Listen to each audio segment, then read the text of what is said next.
Cognitive maps of the world matter. They are more than symbolic representations of the world that we don't see. They actually become manifestations of how we view the world and how we view ourselves. Join Reg and I on Mama We Made It with DJ and Reg as we discuss the meaning of maps and how they impact our daily lives.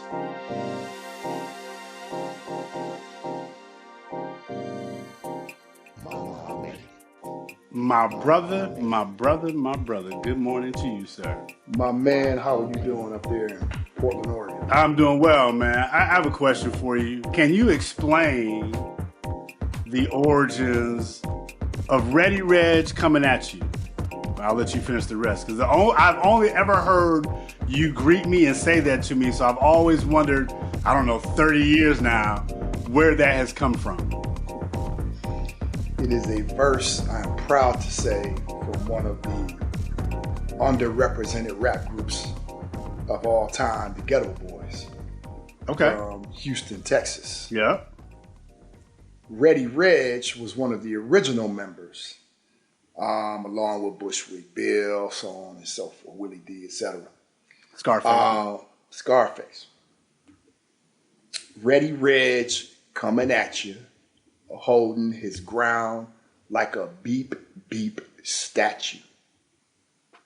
And it's funny because anytime I see your face, that's what comes to mind. I've been saying that for years, man. Forever. And I appreciated it like I got my own scrollers read, but obviously that's not what it is. But I've always loved it. I was like, but I don't think I ever knew, as much as I dug the Ghetto Boys, it was primarily in and around Mind Playing Tricks on Me, and then I was off to rocking with Scarface when he went solo. So I don't know that lyric and I don't know that history. Dig it. Okay. Yeah, to this day, still enjoy Willie D's podcast, and I think he does a good job. I hear he does a good job. I haven't checked it out. Really are he and Scarface still beefing or not? Like, what's that? They're not sharing the podcast anymore. I'm not sure what the relationship is, but I like the evolution of Willie D a lot, man. He was a heck of a pugilist back in the day, too. He was a boxer. Oh, wow. Dig it. Yeah, but anyway, shout out to Ghetto Boys, and those are the origins, my man. Okay, that's what's up. Dig it. Everybody, welcome to Mama We Made It with DJ and Reg. That's DJ. I'm Reg. We are excited to catch up with y'all today. Today, we got a simple question for you. What map you looking at? In the news recently, Purse, there is a push to move away from the current Mercator map to something called the Equal Earth map. And a lot of the movement is being driven by the African Union, the 55 countries that make up the continent of Africa. Basically, the premise is the existing maps are a distortion of the size of the various land masses on the planet. Mm-hmm. And in particular, it underrepresents the size of Africa relative to the rest of the continents and the rest of the land masses. For example, right now you might see a map that suggests that Africa is slightly more than 3 times bigger than Greenland, when in actuality it is 14 times bigger than Greenland and significantly bigger than the United States or North America. So it is a push. It is fascinating. I love maps. So I ask you, my brother, does it matter? It matters a lot. And again, the social scientist in me talking, it matters a lot. Because the global map, man, for me, it's not about trying to navigate to get somewhere. It's about establishing a mental concept of the world. Mm-hmm. And how I think about and framework geographies. Mm-hmm. So it's extremely important, especially as a kid, when you haven't traveled to these places and you see Russia showing up like Africa, or you see Europe as the centerpiece for no reason other than they want it to be. It absolutely matters. And plus, I was a map kid growing up. I was a globe dude. I love Me too. You too. To this day, man, love globes. Love globes. Don't like seeing how Africa is positioned on these globes. But the irony of it, Purse, is is, I recall, man, when I was in the doctoral program, there were two brothers from Nigeria. And one encouraged me to read a paper. Dr. Chokur, PhD, environmental psychologist, and I'll just give you the title of the study he did. It's called Patterns of Representation of Countries in Cognitive Maps of the World with Special Reference to Africa. This was 2003. Okay. This brother took a look at how Africans perceive and represent the world, basically. And 656 sketch maps collected from 13 sites in 11 African countries. And the misrepresentation there, due to colonization, we know what all that whole thing is about, was just as bad as we see here in the United States. And I'll get into some detail around that, just how these Africans were perceiving the map, this process they went through to understand the map, and then what they made it think about themselves. But I want to back up a second. I think it's extremely important. Do you agree? Oh, 1,000%. 1,000%. I like you love maps. The whole study of cartography has been fascinating to me. You know that I am a sci-fi and fantasy kid growing up and a lot of reader. And my favorite thing, from Bibles to Chronicles of Narnia and all these other worlds, Gulliver's Travels, I love maps. I love going to the back or the front or wherever the map is in the story just to see how the worlds are built. I got a map right here on my wall that I got for my birthday from 1896. Wow. And it's offensive as hell. Like, if you read through it, there are so many just offensive references to the continent of Africa in various ways. But I find it fascinating, and I think it's a tell that I try to hold on to. So I collect a small assortment of maps that I've kind of gathered over the years. And I think that maps, to your point, represent in large part our imagination written on paper. Separate from how it allows us to navigate, and like you talk about, it's how we perceive the world, and it starts to influence our perceptions of things we've never physically experienced. And so when you shrink the continent of Africa, when you minimize its topography and details while, highlighting real minutia level nuance to other parts of the world, it shapes perception, right? It shapes, this notion of the dark continent and all the things that come with that. And so I think that maps and their impact on our imagination, on our preconceived notions around the people from these places, whether or not they are uncivilized and barbarians and savages, like all that stuff feeds into maps. And I think it is also a manifestation of power. Who gets to draw the map? Who gets to say the borders are here, not there? So many wars and conflicts go back to how Africa was partitioned.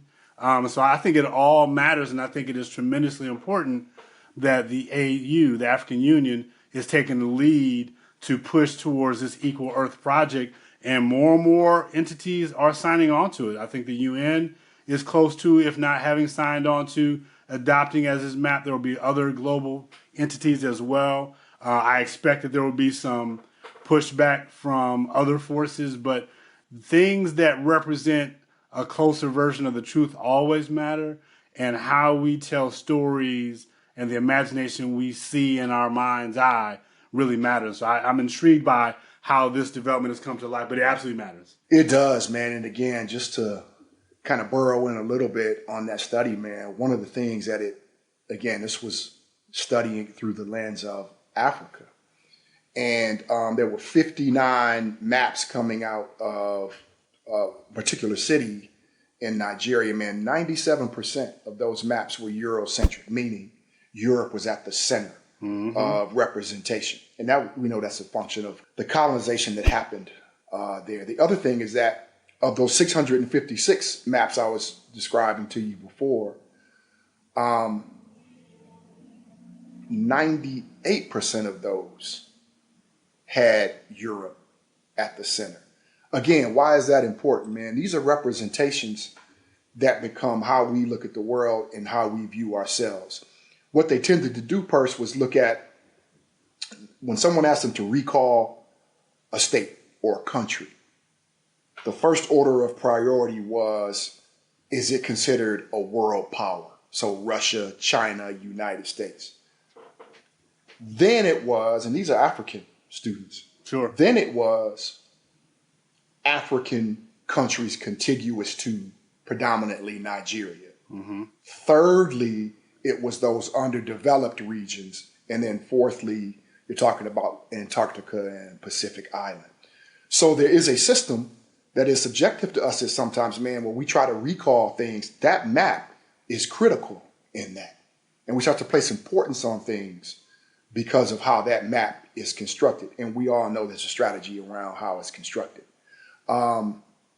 Do you recall, how did you feel about just the study of geography, man, as a kid, as a shorty, as you were going through school? Did you enjoy it? Buddy, did I enjoy it? Absolutely. Oh, man, everything from memorizing the capitals and the states to the continents to can you draw in a country based on a map with lines with no names on it. I loved all of that stuff because I believe, I'm a history dude, right? Like fundamentally, John Henry Clark, the famous historian, has a famous quote that always stuck with me. First of all, he's got a documentary called A Great and Mighty Walk, which everybody should check out free on YouTube. One of my favorites. Right, it's phenomenal.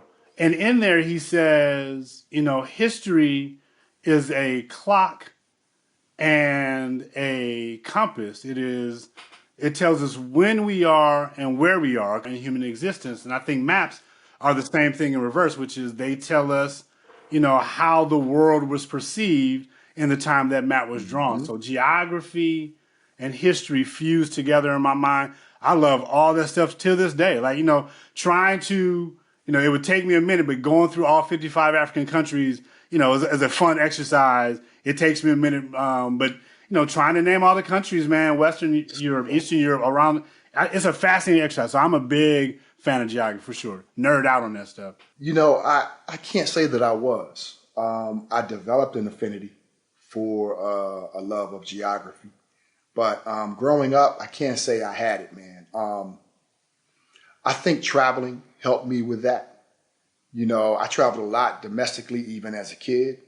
But it wasn't until, adulthood when I started to get out of the country much. So I think that started to create a curiosity in me around maps and geography in and of itself. But definitely wasn't something I was excited about as a kid. Throw one more stat out, man. Not to be stat man today, but I think it's important even for the audience, man, because in that study, man, looking at, again, now a global point of view, less than 13% of the world maps included Nigeria. Now we know how crazy that is. Less than 13% of the world maps even included Nigeria. What did it describe it as? How did it show? Well, it didn't. It either showed a shape with no name, yep, right, or some obscure depiction of something in Africa.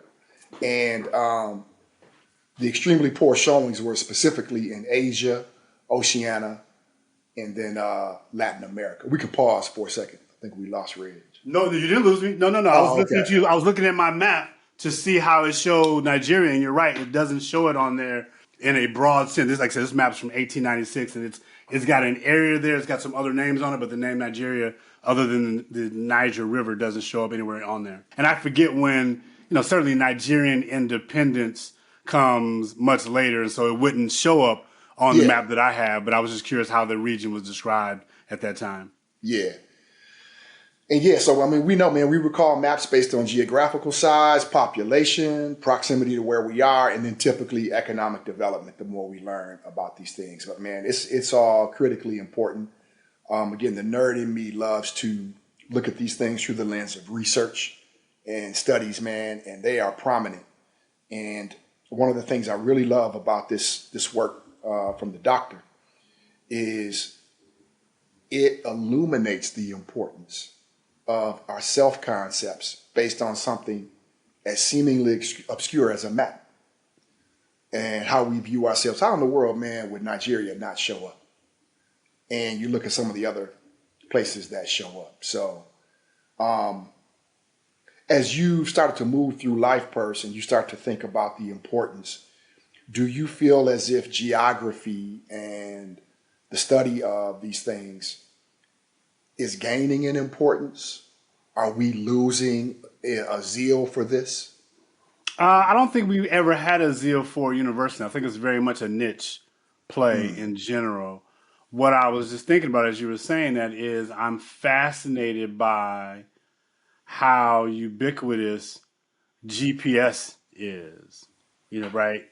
Location-based services and how we get directions. And we're all in a map on a daily basis, right? Whether we're looking at a map to get us somewhere or we're being tracked and someone has us located on a map, we are Yeah, man. living, at least at a micro level, inside these maps. So it's fascinating to me in that regard that we're all connected much more than we've ever been before to a sense of digitized location.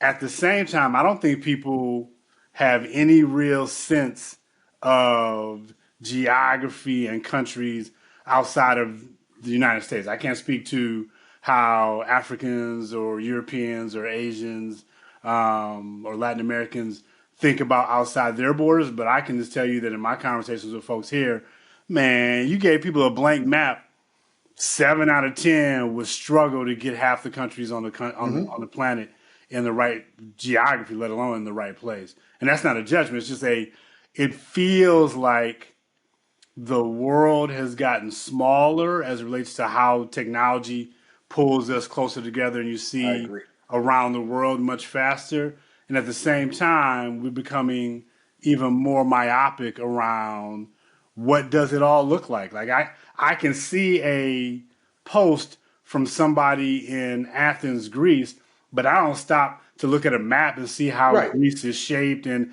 its proximity to the Mediterranean and all the countries are right there. And oh man, Turkey's right here, and all like that just doesn't happen by and large. And so I think it is a niche. I think it is not a dying or growing thing because I haven't measured it in that way. But I do think it is something that people don't stop and contemplate how important and how much it shapes policy and perception. You couldn't agree more. And, it's funny, you were talking about GPS. Do they have the robot controlled, I'll call it, vehicles up there in Portland where Man, there's we were no just talking about driver? that. I have not seen You haven't? a selfless or a driverless car Yeah. up here. I've seen them down where you live. I've seen them in Hmm. LA, I think.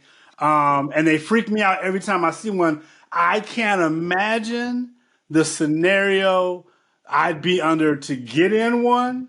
Even though the rise of, assault by There you go. rideshare services is Hmm. on the rise, and that's a very real threat. So I can see it in that scenario. But the way my anxiety works, nah, bro. If I don't see a body in the front, you ain't gonna see a body in the back. Well, I thought that until 3 weeks ago. Uh oh. Now I don't go back to the human drivers at Mm. all. Oh, you fully over there? I'm fully over there. I'm not trying to do an ad for anybody, but the driverless service here. I used to see them, and I'd be like, man, how could anybody want to sit in there? No, can't touch the steering wheel because you got to have your seatbelt on.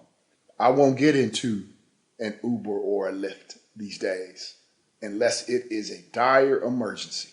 What changed for you? I had about a 20-minute wait according to one of those services. I said, man, let me just drop this app down. I don't have. So I dropped down the app of the driverless vehicle. It says 7 minutes. I said, man, all right. First, I won't go back.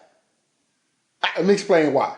You can basically control your pickup point. I mean, obviously the address, but literally the pickup point, side of the street, etc. It's getting there. They put your name in lights, just so you know that's yours. That answers the question right there for me. That answers the question right there for You me. ain't trying to Get do your it. name in lights, baby. Mama, we made it. So you know it's yours. You unlock it with your phone.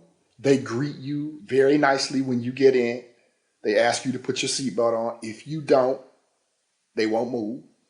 We need your seatbelt on, coach. Are you okay? Who's they? There is a voice, automated voice, Siri-like. Okay. Good to see you again, TJ. Do you pick the voice? I'm not exaggerating. No, you might be able to. Okay. You can choose your music. They got Spotify and everything you need in there. The streaming services. Control your temperature. And it is a very pleasant ride. They're Jaguars. So it's a pleasant ride. Okay. You do not have to talk with anyone. Sometimes I'm not in the mood, person. I'm not trying to have a conversation. I know how my day went, right? I don't really care how your day went, right? I don't need to repeat that to anybody. Yes, yes. And they have a good feel for the road. Not too fast, not too slow. Nah. You feel like they're going the speed limit, though? Because the speed limit on the highway is like pouring molasses. Here's what's crazy. I've never seen one on the highway. Oh. So all surface roads. I was recently informed that someone saw one on the highway, and that was a surprise to me. I'd never seen one on the highway. And they said it looked like that bad boy was only going 65. That's going to be a problem here. Yes. So I've taken it downtown, which is typically a 20-minute ride. It's about a 25-minute ride in that vehicle. So I'm sold, man. I can't front. What's the pricing like? It feels very similar. Okay. Yep, it feels very similar. Bruh, I look, man, my sci-fi imagination, I'd be in that bad boy, the doors lock, I can't get out. I would lose my mind stuck in that bad boy, trying to get out, trying to find somebody on customer service line, being stuck in a bot loop where I can't get a human being. Nah, bro, I'm not there yet. I hear you. I'm not ready. I'm not ready for the future to come that fast. I think one of the things that sold me on at least experimenting with it was I had a friend.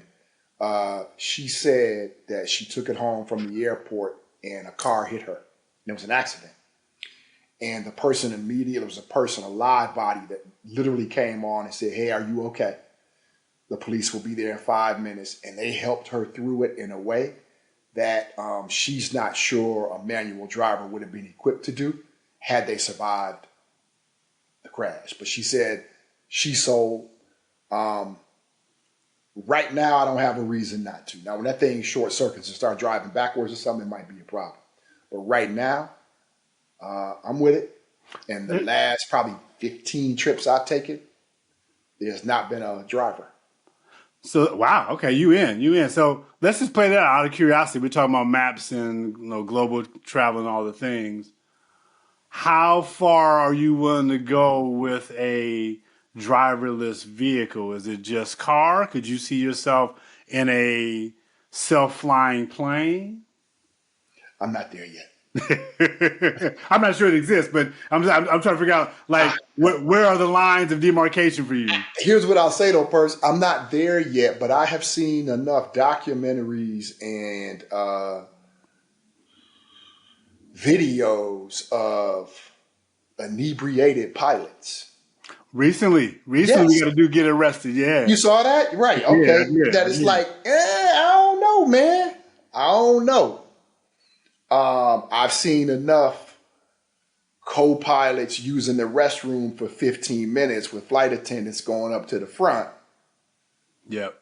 I don't know what's really happening up there, but that's a long number 1 or 2. So so what I would say is I could see my level of comfort increasing, but I'm definitely not there yet. How about you? I still in general like the idea of human beings, I don't always like the movement of humanity, but I'm going to need if I'm not driving. So here, two things actually, as I think about it. One is I don't like being driven and I'm in the passenger seat. Right? Like I'm cool if my wife is driving. I'm cool if my son is driving. But in general, I don't love other people driving because I don't like people's braking distances, how they accelerate, how they switch lanes. Like all that we know there's some folks that we both know. Like I'll never get in the car again with that. So there's a certain part of a driverless car would imply a certain amount of protocol that works for me. I'm a bit of a protocol droid in that way. But I don't want nobody talking to me, and I can change the settings on my rideshare app to prevent that from happening by and large. But the notion of me getting in an empty car and trusting the machines, having just watched the season finale of Foundation, I'm not sure I trust the machines like that just yet. Yeah, we're typically not too divergent as it relates to desire to experience things like that, and this one we are. But I understand it. I was not there, bro. But it was more of around an emergency, and people shared some decent experiences. So I gave it a shot, man. I can't see myself going back now. Yeah, bro. Yeah, okay. I appreciate your courage, my man. As we wrap on the map conversation, shout out to the African Union and the folks supporting the Equal Earth Project. Our ability to control our own narratives, to control how we're described, regardless of whether or not it's our story, really, really matters, man. And so I commend them for trying to get the math right on maps and what they mean and what they tell us about this thing called Earth. So I am with it. I'm curious to see how this goes, but I hope the new map gets pushed through and is widely accepted and people spend more time contemplating exactly what that means. I agree. That is DJ. I am Reg. This is Mama We Made It with DJ and Reg. Find your place. Be clear where you are and where you're going and control the narrative of your own existence. We'll catch y'all next time. Peace and blessings. Subscribe, rate us, like us. Let us know what you think on the show. We need engagement. It really helps us to get our weight up. Thank you very much.